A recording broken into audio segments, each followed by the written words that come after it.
Bismillahirrahmanirrahim. Dear viewers, Assalamu alaikum. I'm your host Faisal Raza Khan and you are watching Foresight. Viewers, world is transforming. Innovation, inventions, creativity, discoveries.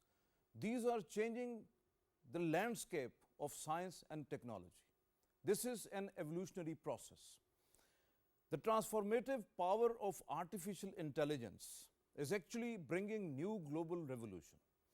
As the world embraces artificial intelligence, it's inevitable for Pakistan to capitalize on this new emerging technology. The Global Artificial Intelligence Summit in Riyadh, Kingdom of Saudi Arabia, its charter recently signed the first ever international treaty among some countries, and the European Council's Framework Convention on Artificial Intelligence has actually set the stage of a new era. Pakistan is brilliantly cruising in the digital landscape, can have ample opportunities to excel in artificial intelligence and become the hub of South Asia.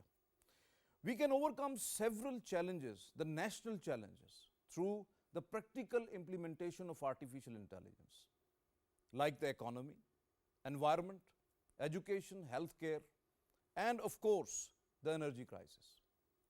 But that needs the pragmatic policies at the state level, that needs to harness these technologies, to bring it to the youth of Pakistan, and our youth, which is very vibrant. They have to be trained in every skill with this artificial intelligence. But how we can do it? This is a big question. And to get answers of these questions, we have in our studios Dr. Wajahat Qazi.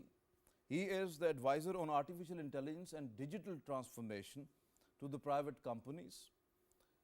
And also, in a certain time, joining us Syed Muhammad Ayub Shah.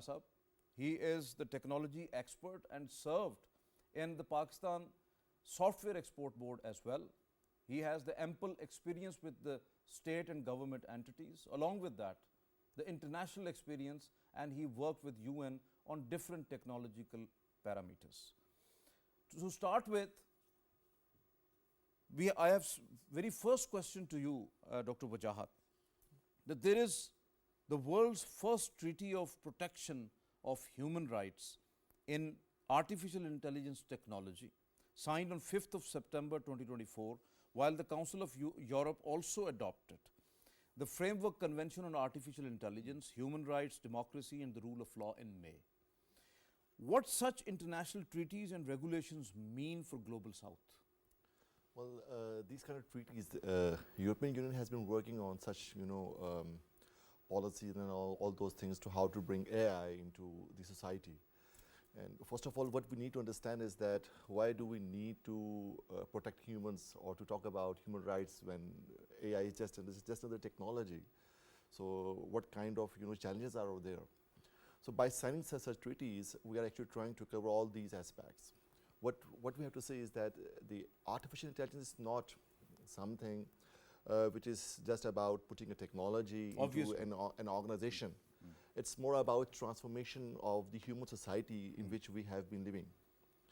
So it's not the AI itself which is posing such challenges. It's the use cases, applications and implications. For instance, if we talk about like healthcare.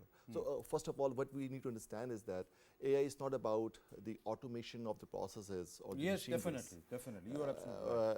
Because it's about giving the autonomy to all those automations which we have been doing in the past. Having said this, this brings us to a very important point that when we say it's about healthcare, so it means that the processes which were being automated in the past, now they have the autonomy to make decisions, to come up with autonomous to see the X-rays and all those reports and come up with the decisive angle. If we talk about like autonomous cars, they have the right, they have the decision-making mechanism. So machines are in a position now where they are making decisions. And depending on the use cases, they are like monitoring you, they are like keeping track of you guys. So here comes the big question.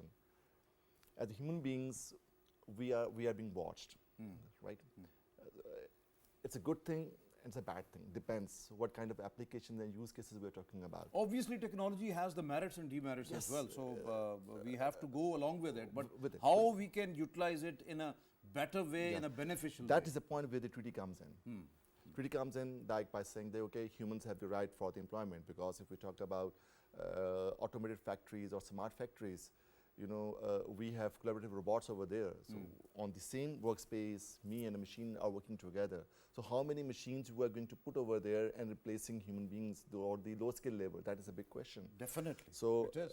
So if it's about the merit and to decide that, okay, fine, we can put 2 machines over here and 2 human beings over here, minus 1 human, and put 3 machines over there, talk about ROI, then we have to give prerogative to putting humans over there. So humans have, the first element is humans have the right for the employment. Obviously. Yeah. Second one comes in that about the safety and the security. If I have a smart TV placed in my lounge or in my living room, the threats are over there. Obviously. Right? If it's my workspace, I'm sitting in my office, just by saying that it's about protecting the ecosystem, the camera is over there, it's watching me, what I'm doing, how much time I'm wasting in discussions, and how much I'm productive over there. So I'm being monitored and watched in the name of what?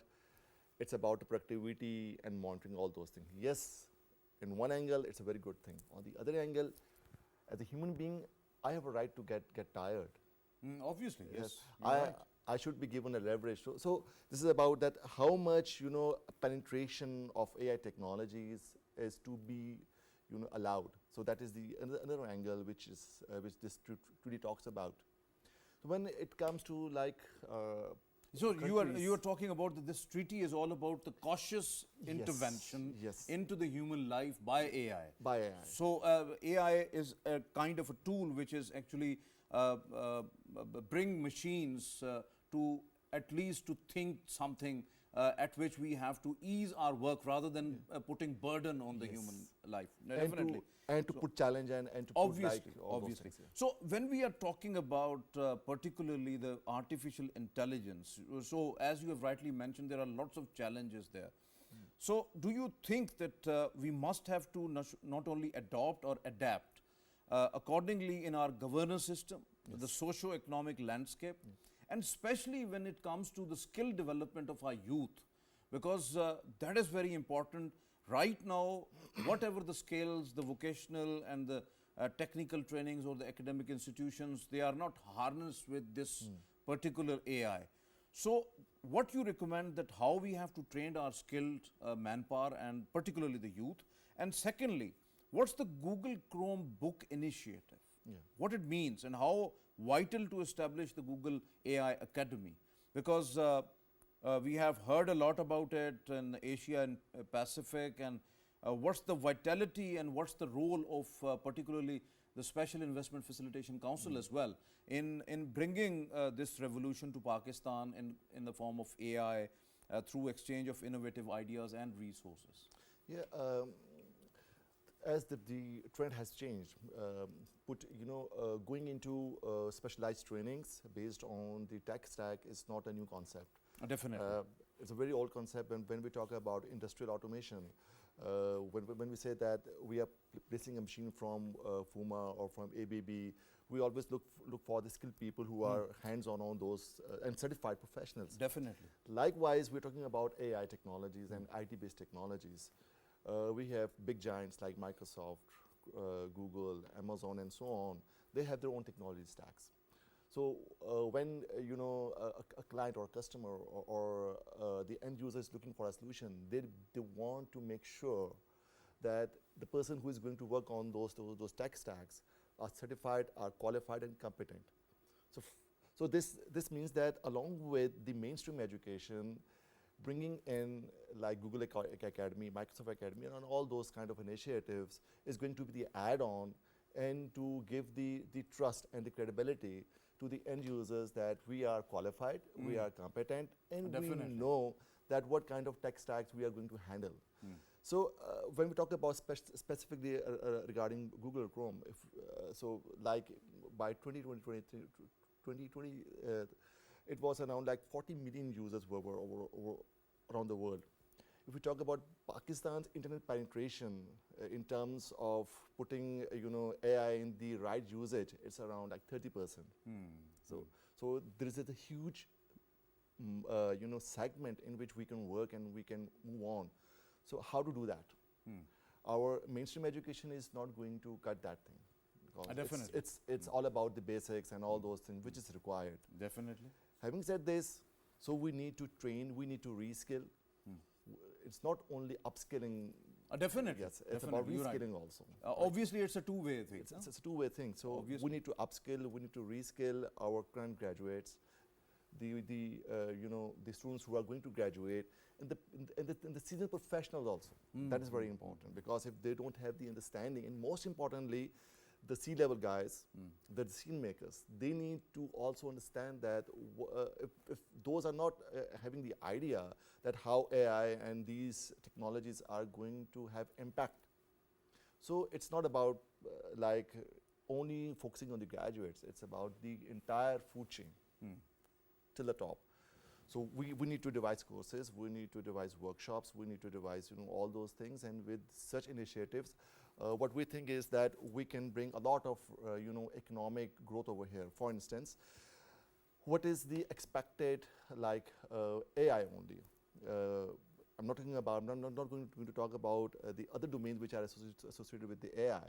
Focusing only on the AI, it's about like $15 trillion plus economy by 2030. Okay. Yeah. So what we expect is that for Asia Pacific region, it's going to be, the chunk is going to be around like 1.2 trillion. Now the question comes is that what about Pakistan from that 1.2 trillion? We have a huge asset, which is our young graduates. I think it's more than 60%. So how can we channelize these resources, these assets, invest on them, so that we can come up with the right amount of the chunk from that 1.2. So I was like going through a report. It was like if we channelize the entire training, the upscaling, the capacity building, it is expected that Pakistan can actually gain 350 plus billion of the revenue from this chunk by 2030. Okay. So the question comes is that do we have the right 350 billion rupees. No, dollars. We're talking about dollars. Okay. It means it has such potential. Yes. So rightly said. So we have at the phone line Syed Ayub Shah Sahab. He is the technology expert. Most welcome to you, Ayub Shah Sahab. My question is that why not to promote Pakistan to become the global or the regional hub of artificial intelligence development? The Asia Pacific region, as the Sindh Chief Minister has took a superb initiative in the form of announcing at least 1,000 Google scholarships for the students of the 10 public sector university. These are the initial initiatives which are good for the youth to just attract them towards to harness them with the artificial intelligence and the latest digital technologies. Yes, thank you very much, Prof. Pakistan can be positioned as a global AI hub by all the means because we have youth bulge going on, and we are around fifth or the sixth largest country possessing the youth with us. And AI technologies and all these disruptive technologies have a role for the youth predominantly. Since they can embrace well and they can pick up this technology and can develop the products and can develop the services using this technology. So Pakistan has all the potential to become at least the regional hub in AI. And I think the total potential of the AI as brought out by the fellow guest, it is around in trillions of dollars, around 3.5 trillion US dollars. And Pakistan can pick up its share by the proportion of the population it has capable enough in the future to take on the AI accordingly by the 5% or 6% of the total share of the world. So we have the potential, and Pakistan must become the AI hub. And there are a lot of things needed to do in order to become an AI hub, which are both internal and external. On the external side, we need international collaboration across the board. not limited to a country, or not limited to a particular university, but to everybody who is willing to share their knowledge and expertise with us, who can bring up our talent to the international level, who can bring an investment in the AI and can support the startups and establish industry here to develop the AI-based products, and likewise. And there are internal measures which are required to be put in place, which of course need motivation and advocacy of the AI to the people across the Pakistan, across the country, so that the people can understand the potential of the AI and can advise their children, advise their youth to go and excel in the field of AI so that they can pick up the right kind of. The other policy measures we all know are required at the government level, facilitating investment to come in, facilitating internal investment to go into the AI sector. And apart from the other policies which are needed, infrastructure development is needed. Our entire academia has to reorient itself towards the AI, because AI has a blanket application on all the faculties and all the disciplines and all the industry at the moment present in a traditional manner. We'll discuss that as well in detail, but as you have rightly mentioned, that the government has to take and the state has to take the initiative first, and you are talking about investment. So why not the local investments first into the AI and all other digital technologies? What about establishing artificial intelligence centers across Pakistan to work on research-based, creative and innovative solutions to the complex national issues, particularly related to all domains, including economy? So why not to promote such ideas to produce academically sound AI professionals to compete in the global market? Yes, sir. Rightly brought out. The investment is hungry for the return on investment. Investment is desire, or investment gets affected to a place where it has more profitability, where it can earn a revenue on its initial and subsequent investments.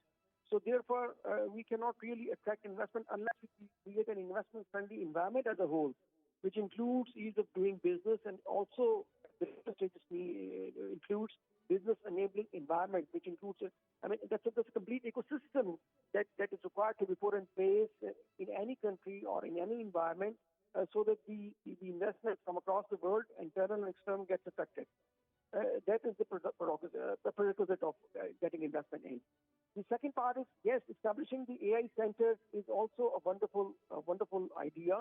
And without establishing AI centers across the Pakistan that are capable of promoting both research and development, and that are capable of sustaining itself to a level where they come up with the global standard products, are most important.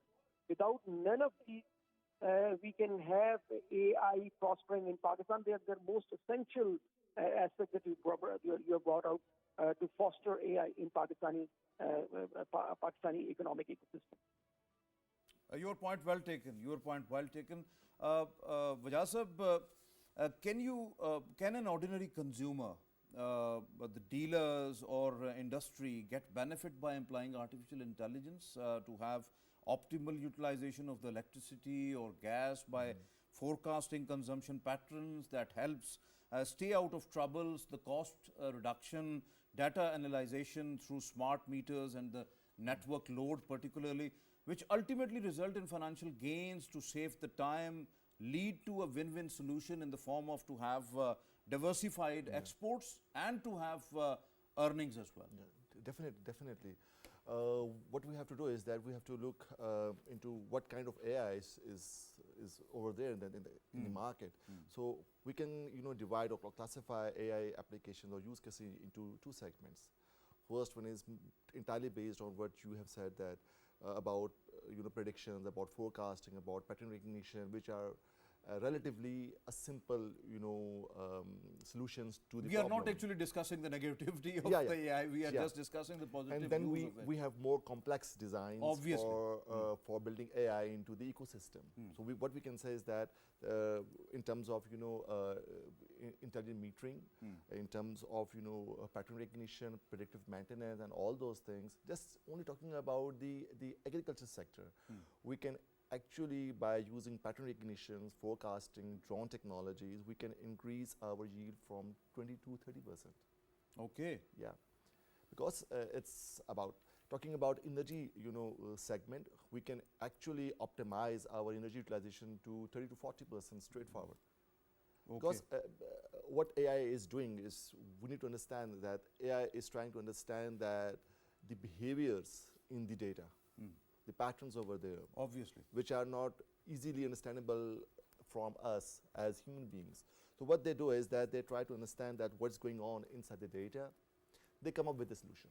They try to predict, they try to forecast, they try to see that what's going to happen next.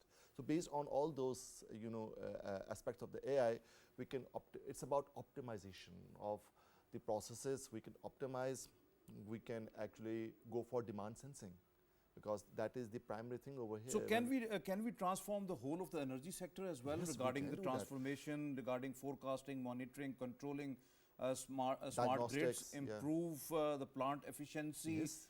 scheduled repairs, high standard grid stability, cyber and general security of the renewable, alternative, hydel and the nuclear power Yes, plants? we can do all these stuff with AI. Okay. So, Yeah. so what kind of the things available when we are talking about particularly the witnessing artificial intelligence, as you were talking about the unemployment and the job creation particularly in that aspect, we have witnessed that the labor market is actually feeling the heat of AI right now. Different sectors, including the industries, agriculture, education, different creative institutions, they are actually either they are focusing on AI or they are running away. vulnerable. Yeah. So humans, what about the human security when we are talking about the first ever international treaty on that particular thing? So what about the human skills, how they perform, how they have to fear, or they have to just harness these technologies to have that? Yeah. AI is just another technology in our toolbox, first of all. Yes, Right. it is. So from technological point of view, what AI is offering is there are certain tools, which is like trying to increase your productivity, focusing on the ROI and all those things. Having said this, yes, the unemployment or replacement of the human beings is there also. We can't ignore that factor. Okay. So what we need to do is that we need to focus that what is needed from us as human beings. So it's about innovation. Okay. It's about creativity. So what we can offer on the table is the highest level of innovation, the problem solving, and the creativity. We need to focus on the development of the soft skills, the ethical values. Because the research shows that the human intervention or the labor market is going to be squeezed, and these only that whole of the sector is going to pay the burnt at least 50% by 2030. Yeah. It means that generative AI expected to accelerate the change even further. Yeah. So what do you think about that? Yes, it's an opportunity also at the same time. Yes. Because how it's an opportunity, if I'm a solution provider to my consumers or to my customers, the kind of solution which I'm producing in like 1 week with the help of generative AI, I'm doing in 2 days. Okay. So it's about like faster, cheaper, and quality. Obviously. So this is the segment where how can we upscale our human capacity to come up with the solutions which are faster, which are cheaper, and more quality oriented, bringing generative AI and all those tools to our assistants. Actually, it's quite interesting, really. It's quite interesting. So, viewers, we have in our studio, we welcome Dr. Yasar Ayaz. He is the chairman and the project director of the National Center for Artificial Intelligence, NCAI, at the National University of Science and Technology. Most welcome to you, Dr. Yasar. Thank you very much for your... for being late. No, it's okay. But my question to you is, you have just returned from Saudi Arabia. Yes. The Global Artificial Intelligence Summit, the GAIN 2024 in Riyadh, Kingdom of Saudi Arabia, concluded with the Riyadh Charter of Artificial Intelligence for the Islamic world particularly, and also emphasized upon the countries to develop AI ethical framework and robust governance mechanism. So how do you respond to this? What's there in that charter about Pakistan? I think like the charter doesn't speak about countries separately, but it has a huge potential for technology producers like Pakistan, which are like one of the rare you could say the sectors in the Islamic world which actually completely indigenously produce AI technology. And for example, our center has already deployed AI technologies at the city level, in Lahore and Kasur and Mardan and in many other examples that we have.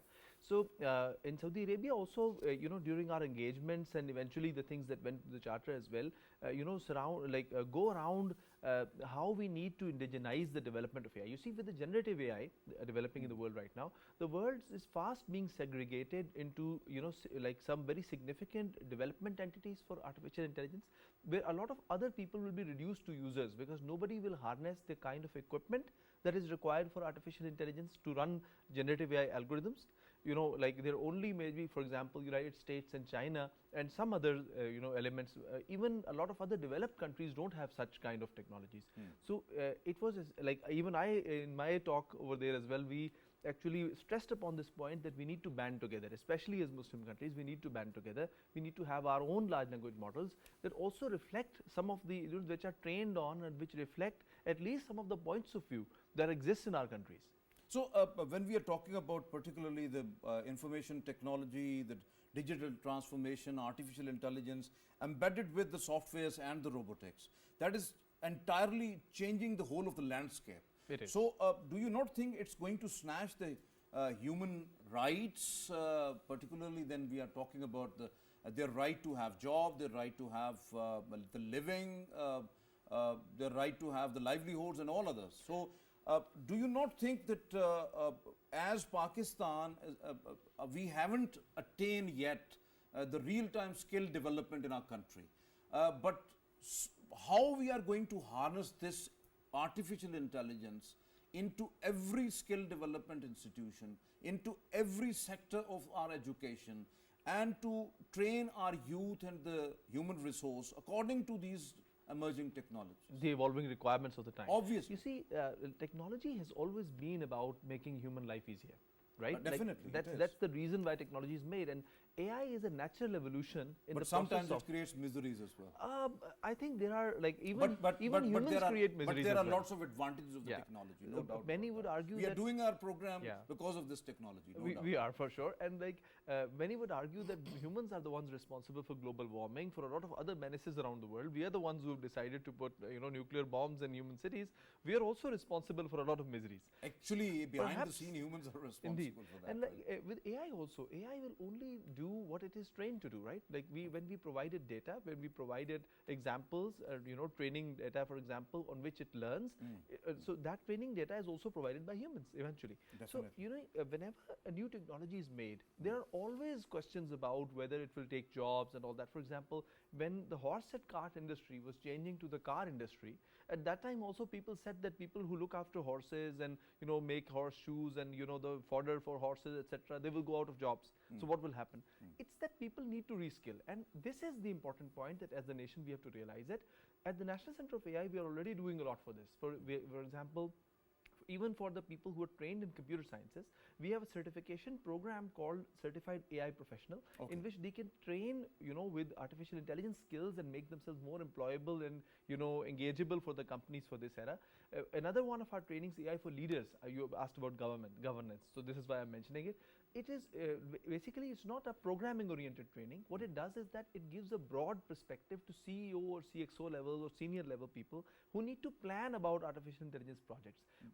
What to expect, what not to expect, what. But we were earlier discussing with our technology expert, Mr. Syed Ayub Shah, that there is an ample and inevitable need to have centers across the country when it comes to artificial intelligence or even the digital transformation and the IT and the software development. We should have these across the country if we want to harness this technology and embrace with the world, really. And we already do, because for instance, the National Center of AI is made with a model that the headquarter of the center is at NUST, but our branches, our centers are located in Islamabad, Lahore, Peshawar and Karachi, and we have already submitted proposals to extend this to Balochistan, to AJK and GB. That numbers must have to be increased, no doubt Also, about that. we have given a proposal of skill development for Azad Jammu Kashmir in particular, and for GB also we have carried out trainings. That's good. Very cost-effective trainings for the youth. So AJK one is in process, and I would urge the government to really spur this thing on, empower us so that we can impart these training to the people. Definitely, government has to take the urgent steps on that. Syed Ayub Shah sahab, several reports suggest that artificial intelligence based, AI driven and AI powered predictive models regarding infrastructure and economic development, diagnostic tools and the telemedicine, improve healthcare, adaptive learning system can revolutionize the education system, the students' outcome, then improve informed data driven decision making for the social welfare and help actually identify and prevent the corruption. There are lots of other avenues which AI actually offering to the countries like Pakistan. So how do you see particularly how we can implement and get maximum benefit and also strengthen our economy? Rightly brought out, Prof. Pakistan needs to implement AI across all the possible fields. It is applicable across a range of fields, right from flying down to the prediction, and from prediction to anticipation also. So AI has a lot of application across a lot of fields, and Pakistan needs to implement them. And important is to understand how we roll out implementing all this. Number one is, yes, to develop this skill at the grassroots level. And not only that we have to develop the programmers and the users, but also at the level where some kind of official work is taken on, the public service is done. People need to understand the AI. And then we need penetration of the AI through indigenization, localization. I mean, the context-related developed apps, needed to work in the languages which the local people understand, and maybe Pashto, the Punjabi, the Balochi, and the Sindhi, so that the people start using them at least for their own ordinary purposes. Even conversational AI is good enough to lead and ideas as to how they can do their everyday job in a better manner. And then coming up the upper levels, that is expert level. Yes, in the medical field, the use of the AI is coming in very fastly and rapidly. This can be implemented across the hospitals. We have certain models in the world now available, in Pakistan also, where the first line of medical support is provided by autonomous machines, semi-autonomous machines. And also in case of diagnostics, yes, it is extremely applicable. Across the education sector, yes, the Indians have tested one of an AI-based teacher in one of their schools, and that has worked very well. So we can always have remote learning, home-based schooling being done using the AI model. And the illiteracy, as we know, is one of the biggest challenges facing Pakistan, particularly in the pretext of our youth coming up, youth burst that we have at present. So that can be addressed very well using the AI teacher, AI-based examination systems, and then AI-based learning of the skills also. So, AI, very brief, if you tell us, very brief, because we have run short of time. Pakistan is the worst affected country when it comes to the climatic changes. Whether artificial intelligence application can help predict weather patterns like extreme weather events, sea level rise, ice and glacial melting, food insecurity, ocean acidification, air pollution, and the species extinction. Particularly now the winter is coming, so we have a huge problem of fog and smoke in industrial cities, particularly in Lahore and Karachi. Of course, AI can do a lot, both the deterministic and the probabilistic. Both of these kind of predictions can be done using AI. AI can let us know what is about to happen as the most worst case scenario and the most best case scenario. And it can also help us develop the DRR policies, disaster risk reduction measures and policies. Obviously, it can help yes. us implement those policies also by exercising better monitoring and evaluation of the implementation on ground and mitigation measures on ground. So AI has its application across the climate change. AI has its application across disaster risk reduction, and AI has its application across the mitigation also. All the designs that we're going in for the infrastructure development can be tested by the trained AI models for their I must say, resilience against the kind of disasters that particular area where the infrastructure is to be developed is prone to. So AI has its application across the climatological sphere. Yes, it can determine the climatological changes as a whole. Yes, reading the data for the last 50 years and then predicting it using probabilistic and both deterministic analysis for the future also. Your point well taken, sir. Your point well taken. Dr. Wajahat, how do you analyze the use of artificial intelligence, swarm engineering, coupled with robotic for cloud seeding, the detection of the weather anomalies, the crop seeds, and pesticide spray, fertilization, fire detection, extinguishing, and all that? Particularly when it comes to the military domain, like countering terrorism, surveillance, and all other crimes like drug and human trafficking, countering them. How the future scenario is developing with AI? Yes, as we were discussing previously, that I mentioned that we have two kind of applications. This is the second one when we talk about AI as a part of the ecosystem. So bringing AI in the ecosystems gives us all kind of advantages to go for crop management, to find anomalies in the weather, like predicting the earthquake. Let me give you one very interesting example. That one of my colleagues, I was in government college back then. She went to NASA for the postdoc, and over there they worked on the modeling of the sun. Okay. And to see how sun flares are going to affect the earthquakes. So this is the one of the real life examples that up to that level we can bring AI to predict that when possible potential earthquakes are going to happen, what kind of weather anomalies are there. When we talk about cropping and all those things, we can see that means we can do it. Yeah, we can do it. Everything we can do it, but that needs will, skill, infrastructure, yes. and particularly the real-time governance. Yep. So that is very important. So one last thing, very brief, Dr. Ayaz. What about creating a fine balance between creativity and the social responsibility when it comes to the artificial intelligence? It goes hand in hand. Like social responsibility is a part of, like, for example, when we take data, we need to anonymize it while training so that patient data remains secure. We need that for NADRA and a lot of other organizations too. Similarly, we, for example, when we train the data, we need to make sure that the data is not biased towards just, like, for example, one kind of set of people. And when it has been applied to judiciary and a lot of other areas, for example, in the foreign countries, in US in particular, biases have been identified in the past. So we need to be careful about what sort of data we feed to the artificial intelligence. In terms of the kinds of applications that in Pakistan we've developed, coming on to your discussion, we already have tools. For example, for iPadhai is one of our tools developed by our lab in FAST in Karachi. This, for example, has tools for online learning using AI, online assessments using AI. With the federal board in Islamabad, there's already a running project that they have, for paper marking. So like scanning entire handwritten exams, converting them to artificial intelligence and marking them, and now they're comparing this with the humans who mark the papers and seeing how accurate they are. That's with good. the medical, for example, we already have our system called Digital Human, which has a culmination of a lot of software which are developed by different entities which are part of the National Center, and some which are centrally developed by our Digital Human development team. They have tuberculosis, asthma, brain neurological diseases, brain tumor detection. They have, for example, skin diseases counter, epilepsy, for example, prediction regarding that, you name it. Like, for example, from the for the different aspects of the hospital. So many hospitals which come in contact with us, they have to like one software, one window, they just have to pick, for example, which software they want to take for doing the diagnosis. That's and good. This That's has gone great. under trials.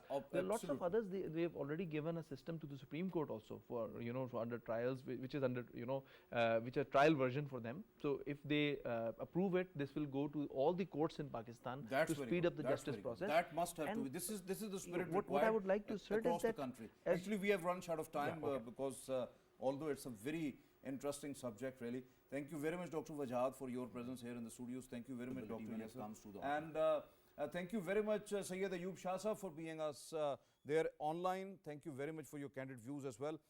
Viewers, Pakistan, the right usage in Pakistan about the artificial intelligence is just 30%. We have to go on with this and there are lots of positive uses. We can harness this technology. The Pakistan can earn at least US $350 billion when it comes to its economy. till 2030. We can grab the 5 to 6% of the global chunk when it comes to the artificial intelligence.